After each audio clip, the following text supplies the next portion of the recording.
On the early morning hours of Friday, October 13th, 2006, a motorist heading south on the Florida Turnpike spotted what he thought was a family sleeping on the side of the road a little past the Fort Pierce exit. He pulled over to render aid and upon further inspection noticed that they weren't sleeping. They were all unalived. He called 911 immediately. The deceased were identified as the Escobedo family: Jose Luis Escobedo, his wife Jessica Escobedo, and their two sons, Luis Julian and Luis Damian. The family had recently relocated from Brownsville, Texas to Green Acres, Florida. Green Acres is a small city in Palm Beach County, just south of West Palm Beach. The family had only been living in Florida for about 4 months before being found unalive, as they had just moved June 15th, 2006. They told their family members back home that they were moving to Florida for a new start, but in reality, they were in Florida supplying a drug ring. Jose Luis Escobedo's brother, Jose Manuel Escobedo, was a ranking member of the Gulf Cartel. At the time of his brother's unaliving, he was on a run from U.S. authorities for escaping from a Texas prison where he was serving a 10-year sentence on drug charges. Jose Luis Escobedo and his brother Jose Manuel were partners. Jose Manuel would ship Jose Luis cocaine from Mexico to Texas, then later on to Florida once he moved to that state. Jose Luis Escobedo and his family relocated to Green Acres, Florida after he met Danny D.V. Varela. Danny Varela was a mid-level drug trafficker from Palm Beach County, Florida. He was in Brownsville trying to find a source for cocaine, as Brownsville is right on the border with Mexico and has a heavy Gulf cartel presence. And in 2006, it was still one of the most powerful cartels in Mexico. A kilo of cocaine is cheaper in Brownsville, Texas than anywhere else in the United States. It's not clear how Jose Luis and Danny Varela met, but nonetheless, they were seen together in Brownsville, Texas several times. Jose Luis Escobedo's brother-in-law, Jessica Escobedo's older brother, testified in court that Danny Varela used to come to Brownsville, Texas to buy drugs from Escobedo before he moved to Florida. Danny D.V. Varela was the head of a wild drug gang based out of Palm Beach County, Florida. He was a young kingpin in the making. He caught his first drug charge by the age of 18, and by 26, he was a multi-kilo dealer taking trips to Texas to buy drugs on his own.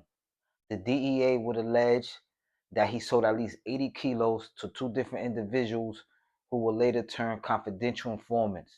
The gang consisted of Liana the Negra Lopez, Ricardo Rick Sanchez, Daniel Homer Troya, Juan Carlos Gutierrez, a cousin of Sanchez, and Kevin Vetre. Liana the Negra Lopez was Varela's girlfriend and a high school student at the time. Not only was she his girlfriend, she was also his assistant. He would use her to network, collect cash, and deliver drugs. Daniel Homer Troya and Ricardo Rick Sanchez, they were the enforcers and had a little distribution thing going on the side. Juan Carlos Gutierrez and Kevin Vetre, they were the lowest ranking gang members. Kevin Vetre would later testify against the gang at the federal trial. The gang was into everything. They were a walking crime wave. Home invasions, stick-ups, robberies, drug trafficking, weapons trafficking, you name it, they was doing it. Real life of GTA type of activities. You can imagine being young and rich, living in Florida, where life's fast, money's fast, and the women are even faster. They also had a penchant for firearms and weren't scared to use them. For about a year and a half, from 2004 to mid-2006, they had the best time of their lives. They were all making money. They were blowing money fast. They was in the strip clubs every weekend. They would go out to eat and shop when they wanted to. Nobody could tell them nothing. The gang initially lived in a house they named the Pimp's Palace. The Pimp's Palace was the gang's headquarters. There they would conduct business and throw wild parties. You can imagine what went on in a house with four bachelors. It was getting crazy. On one occasion, Jose Luis Escobedo came over to collect a drug debt. He brought his wife and kids and his cousin along. While Varela and Escobedo counted the money on the kitchen counter, the cousin decided to bring the two impressionable boys upstairs so they couldn't see what their father was doing. But upstairs wasn't any better. In the room, she said she saw 50 guns laid out on the bed, and when she looked surprised, Ricardo Rick Sanchez looked at her and laughed, and she said, "We have more in the closet." The gang eventually left the Pimp's Palace and relocated to a home in a gated community in West Palm Beach, Florida. The house was located off the Florida Turnpike, the same highway the Escobedos will later be found unalived in. Varela paid for the rent and security deposits in cash. They would name their new home Thug's Mansion. At Thug's Mansion, it was business as usual. They moved from the Pimp Palace because they had been robbed. At the time of the robbery, Liana the Negra Lopez and Jose Luis Escobedo was present at the home. They tied Escobedo up and pistol whipped him and put guns in La Negra's face till she told them where the drugs and money was. They made off with $100,000, 2 kilos of cocaine, and several guns. After that, the gang was on heavy alert. They was looking for get back. They shot somebody's house up, shot a car up. You already know how that go. But nonetheless, they moved and relocated to Thug's Mansion. In mid 2006, a little after moving to Thug's Mansion, the gang's luck will start to change. They will start taking a lot of losses and making silly mistakes. Liana the Negra Lopez, Danny Varela, Ricardo Sanchez, and Daniel Troya were all arrested exactly 1 month after each other. La Negra Lopez got arrested first. On May 10th, 2006, she was driving a white Ford Taurus with paper plates. The paper plates was being held on with electrical tape. The arresting officer stated that when he pulled over Liana the Negra Lopez, he witnessed her slump over and put something under the passenger side seat.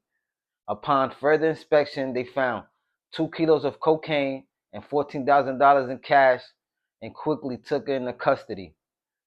In the interrogation room, she said the car belonged to somebody named Rick who'd been arrested.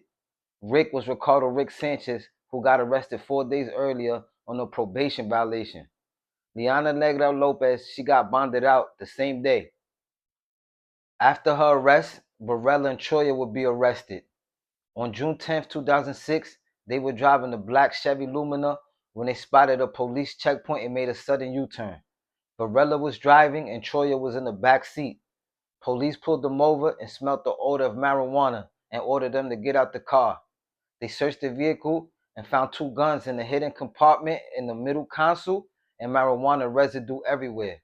They charged Varela with a felon in possession of a firearm and Troya with the marijuana. They both bonded out the same day also. On July 10th, 2006, Ricardo Rick Sanchez would be arrested again. He was driving the same white Ford Taurus Liana Lopez would be arrested in. It also had paper plates that was being held on with electrical tape. After police attempted to pull him over, he took off and crashed into a tree. He jumped out his car with a shoebox that contained half a kilo, but stumbled and dropped it. He got away, but was arrested a short time later. He was also bonded out the same day. Despite most of the senior members in the gang catching cases, they were all back on the streets. Some of their favorite customers were local strippers that they would sell Molly and powder to. Some strippers would buy for personal consumption, others were making plays for the gang. The gang knew how to network and had a lot of customers. An informant and government witness named Mario Calderon told the feds that from December 2005 till he got arrested in July 2006, he himself bought 80 kilos from the gang, buying at least 3 a week. At first, everything was good between the gang and Jose Luis Escobedo. The gang would help Escobedo out when he got his drug shipments. They would get rid of the packaging, help him weigh it out, repress the coke, whatever they had to do. They was making a lot of money with him. I don't know what made them flip or made them switch. Was it the upcoming cases and they knew that they was going to have to do some prison time? Was it greed? I don't know. But nonetheless, what they would do next, there was no turning back from.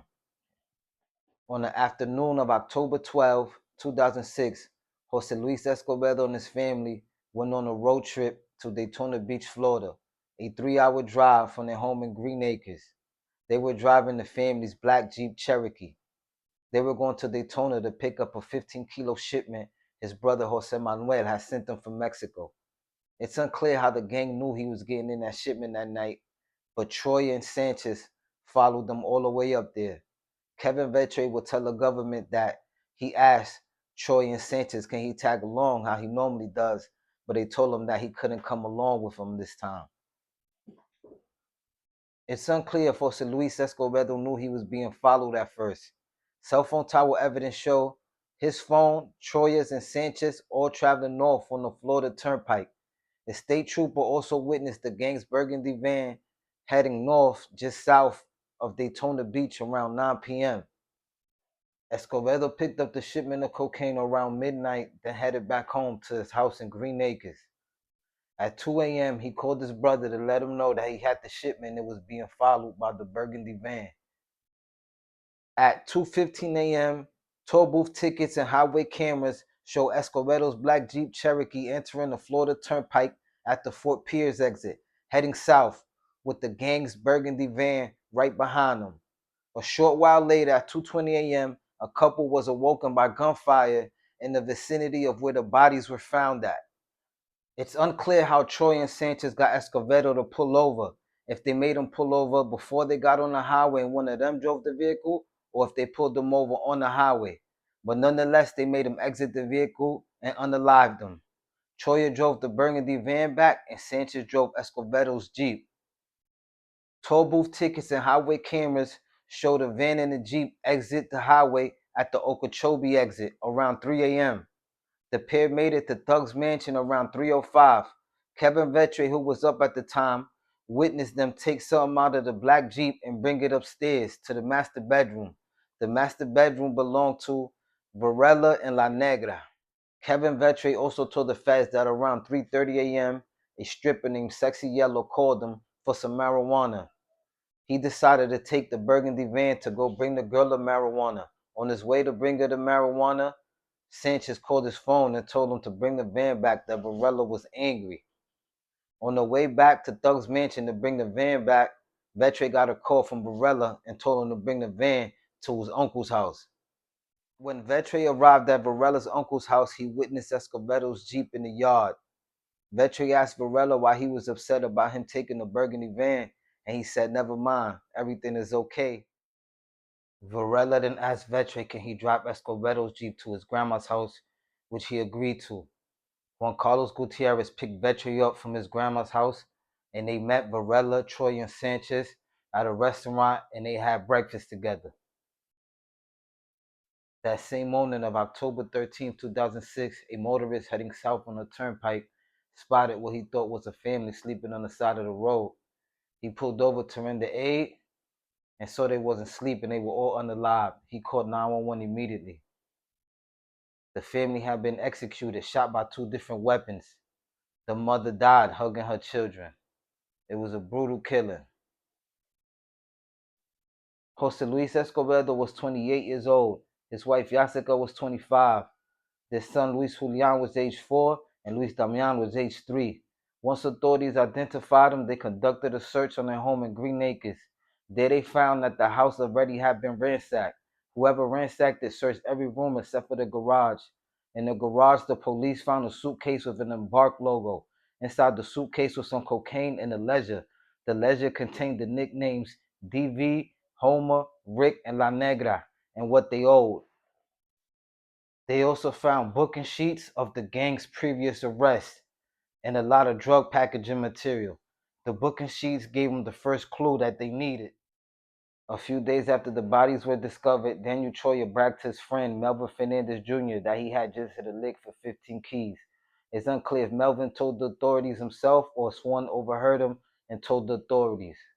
On October 16, 2006, investigators found Escobedo's black Jeep abandoned in an industrial area of West Palm Beach. They found a gas can and matches close by. Troyer moved it from Varela's grandma's house and planned on burning it, but he said he felt police was nearby and left the area. The next day, on October 17th, Juan Gutierrez, on Varela's instruction, took the burgundy van to get painted. They told the paint and body shop owner to paint the candy green and to fix the scratches on the roof. While the body shop owner was working on the van, he decided to take a break. During his break, he seen the news account of the highway murders and seen the burgundy van. He instantly called 911. They searched Escobedo's Jeep. They searched Escobedo's Jeep and found a toll booth ticket with Sanchez's palm print on it. They found a suitcase with an Embark logo similar to the one they found in the Escobedo's garage. In the suitcase, they found zip ties, children's toys, and a hotel receipt signed by Escobedo's wife, Jessica. On October 19th, the DEA had one of his informants who used to deal with Varela named Malik Muliano. Malik Muliano used to buy kilos from Varela from 2004 to 2005. He became a rat in 2005 after he caught a case. Malik contacted Varela, and Varela instantly told him that he had work and if he needed some, he could take care of him. Malik said that he did, but he needed a couple days to get money together. The DEA was recording the phone call. 2 days later, on October 21st, Malik called Varela and told him he was ready, that he had enough money to buy half a kilo. Varela set the meet up for that evening. The DEA wired up Malik. Malik drove and met Varela at a barbershop parking lot. Varela jumped in Malik's car and they drove to Thug's mansion. On the way to Thug's mansion, Malik gave him the money for the half a kilo. The DEA was surveilling them the whole time, except for the time that they spent inside Thug's mansion. When Varela and Malik arrived at Thug's mansion, they encountered Sanchez, who was hanging out in the parking lot. Once inside, Varela gave Malik a whole key instead of a half a key and told him to pay him back later. He also showed him a mini Uzi and a couple guns. After the meet, Malik turned over the kilo he got from Varela to the DEA. That sealed their fate, as that gave them probable cause to search Thug's mansion. On October 23, 2006, 2 days before the raid on Thug's mansion, Ricardo Rick Sanchez got a phone call from his dad asking about Escobedo's black Jeep. He was at home in the presence of all the gang members. He turned his phone off and dropped it on the floor. He told the gang what his dad said, and Varela said the heaters on and ordered everybody to clean up the house. But the gang didn't do a good job at cleaning, because on October 25th, 2006, the feds raided Thug's mansion. There they will find 1.3 kilos of cocaine, several guns, and 300 grams of crack. They did not find the murder weapons. La Negra Lopez told their moms that they cleaned, but Sanchez didn't do a good job on his part. That would be the last day the gang was free as a whole. The federal government would allege that the gang killed the Escobedos to clear substantial drug debt and steal 15 kilos. They charged Daniel Troya and Ricardo Sanchez with the 4 Escobedo murders and a slew of drug charges. They were convicted and received a federal death sentence. But President Biden, on his last day of office, commuted everybody who was on a federal death sentence to life in prison, except for 3 people. Today, they're still being housed at Terry Hute, but are no longer on death row. The state of Florida is upset with that decision and are looking to recharge them on the state level and give them the death penalty. Nearly 20 years ago, a family of 4 was executed on the side of the Florida's turnpike over in the Port St. Lucie area. Yeah, the killers were sentenced to death, but former President Biden commuted their sentence, lessening the penalty. Now the state is taking matters into its own hands. CBS 12's Katie Bendy joining us live with what could be a second chance at justice. Katie. This case was hard to stomach. The Escobedo family murdered in cold blood.